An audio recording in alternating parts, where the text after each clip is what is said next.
Thank you, Jess. Great to be able to bring the press conference live to our viewers all around the country. And we'll start with the two guys in the middle. Well done to Truck Assist Racing, Jack LeBrock, a pole and a win, and to the man alongside him, Matt Stone, as well.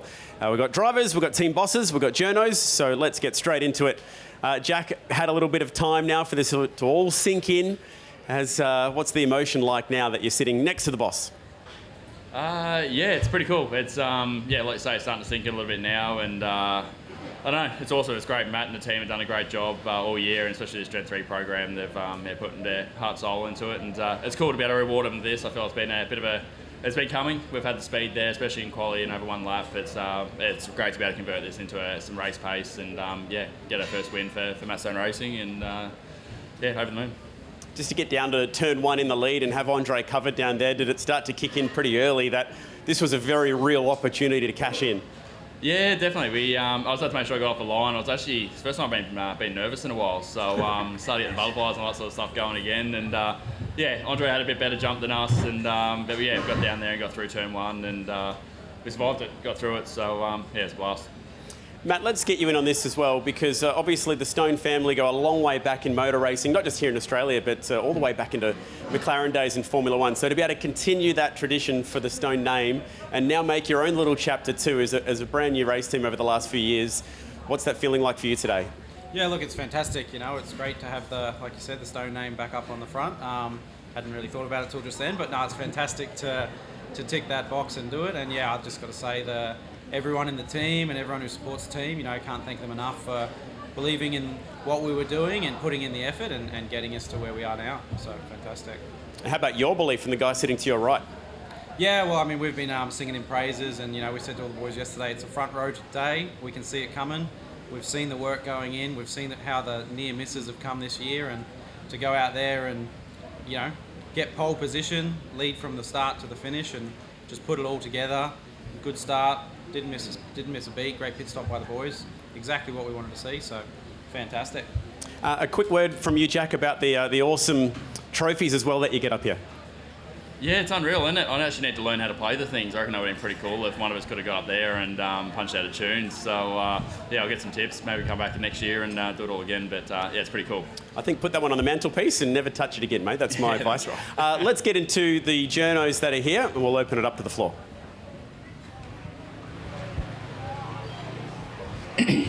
Jamie, what do you make of Gen 3 has opened up for smaller teams and Team 18, MSR.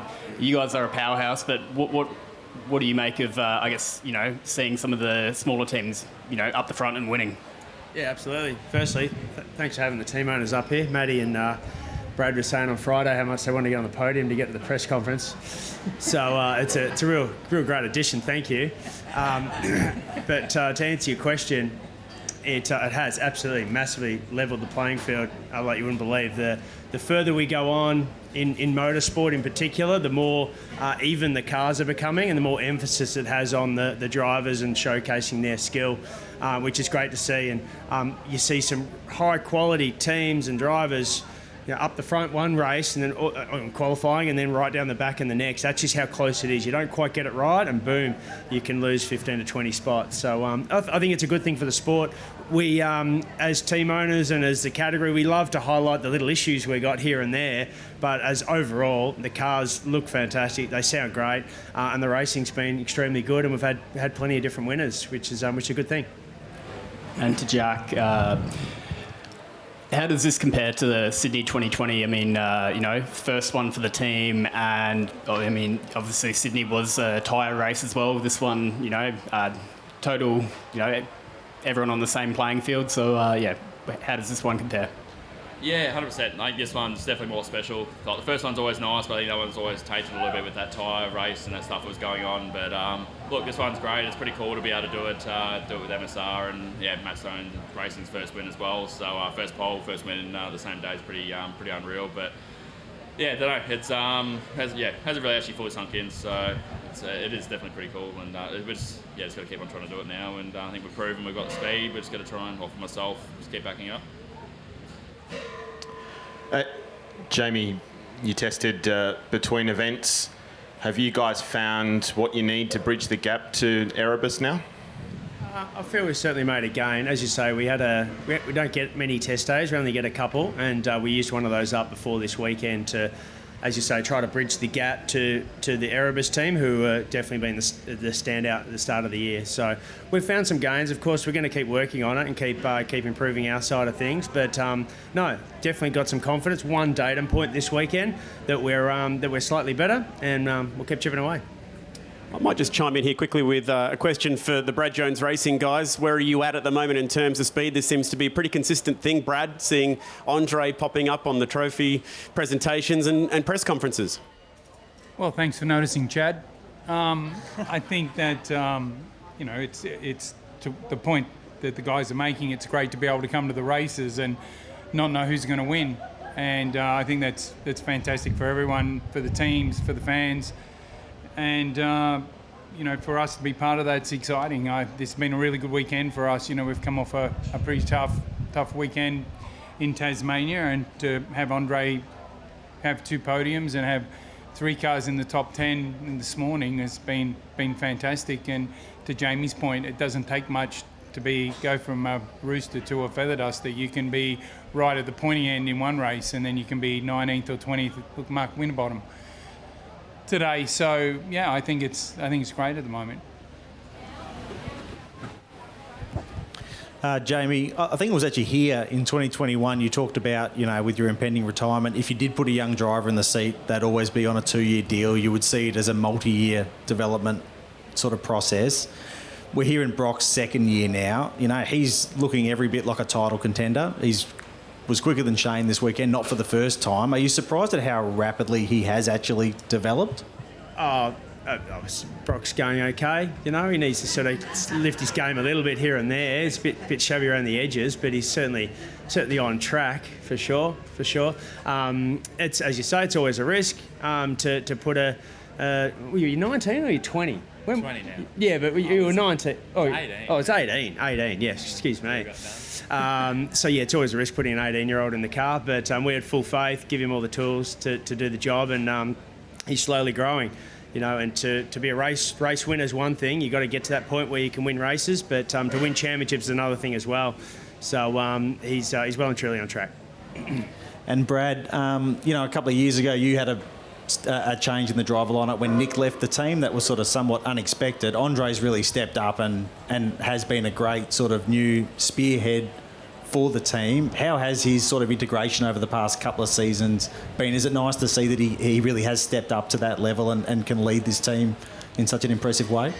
It's funny you should mention that. I was thinking about it on the plane up here the other night. It's 2 years since, Nick and I started to discuss him leaving the team, and started talking to Andre, and it's worked out really well for us. It's Andre's to talk about him like he's not here, but he's been a great team leader. We've got a very young, I think we've got quite a young driver group, and they're all making great progress at the moment. So we're all getting along really well.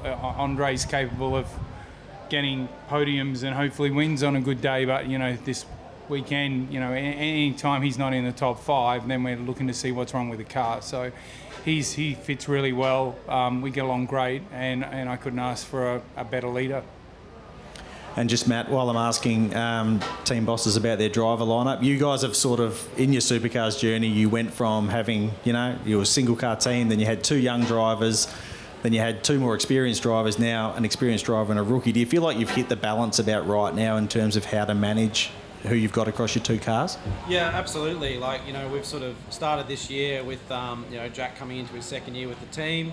A lot of continuity there, and Cam coming in for his rookie season. And, the dynamic there is really great. Jack's a brilliant fit with the culture of the team, and, really helps to build what we're building. And, with Cam coming in, and he's hungry for it, and him and Jack work well together in that mentoring role. And, I think the dynamic of what we've got is something really good that we want to continue on for many years to come. Brad, Friday you weren't here. Which is a rarity.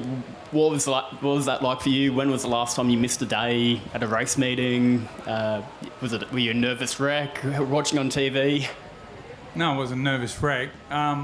I think in the last 40 years I've missed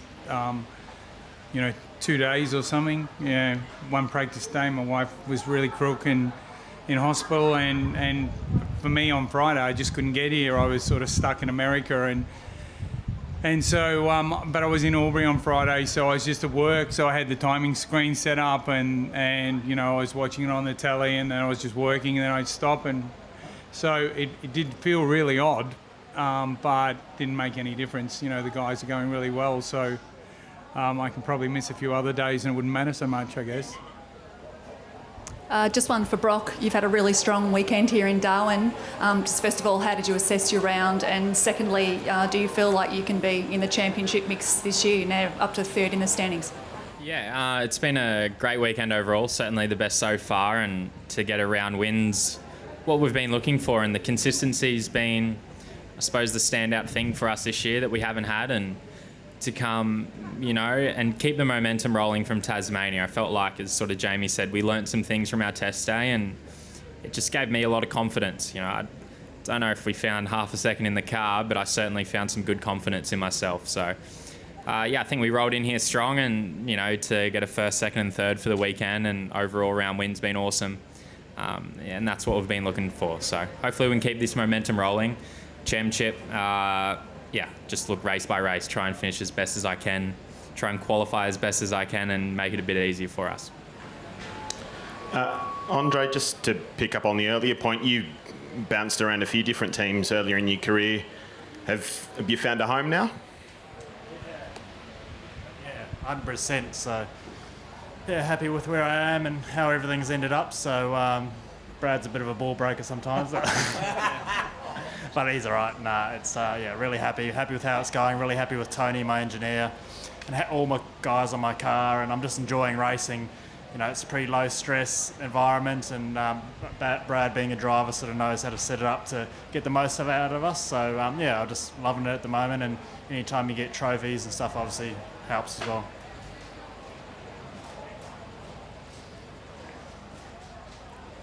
Jack, look at the end of last year, you were basically struggling to get to the end. The old car was struggling to make it to the end of any race, sort of almost. And I mean, compare that to now being a race winner. I mean, it's almost like an unimaginable kind of turnaround.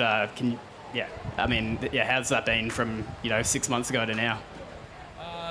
Gen 3 has definitely been awesome for the team at MSR. I think it's the team's had all the ingredients there, and Gen 3 has been a good building block for us. And when I signed on with Matty started last year, it was always building for Gen 3, and I think that's what we've been working towards. And the guys are doing a great job. We've got a great bunch of young fellas in there, and everyone's learning and building. And I think hopefully keep improving and moving forward. But I think to be doing what we're doing now is pretty special for the team, and we'll keep working forward, and hopefully keep doing it. Jamie, just a word on the wild card. How did Zane get on this weekend, and was it cool to see him get that opportunity that you've given him? Yeah, thank you. Anyone that didn't know, we ran a Super Chip Auto wild card down the other end of pit lane, and I put my hand up for team manager's position, which was good fun. I've sat on the other side of the fence and watched RD and Duddo do their thing for 20 years, so I'm like, I should know what I'm doing. And it was good fun. Didn't quite get the result we wanted, but kept the car clean and got some good valuable running, and looking forward to the rest of the assault, which is Sandown and Bathurst with Lounty. So it was good. It was good fun. You've given Zane a second chance at life. You're bringing Richie Stanaway back.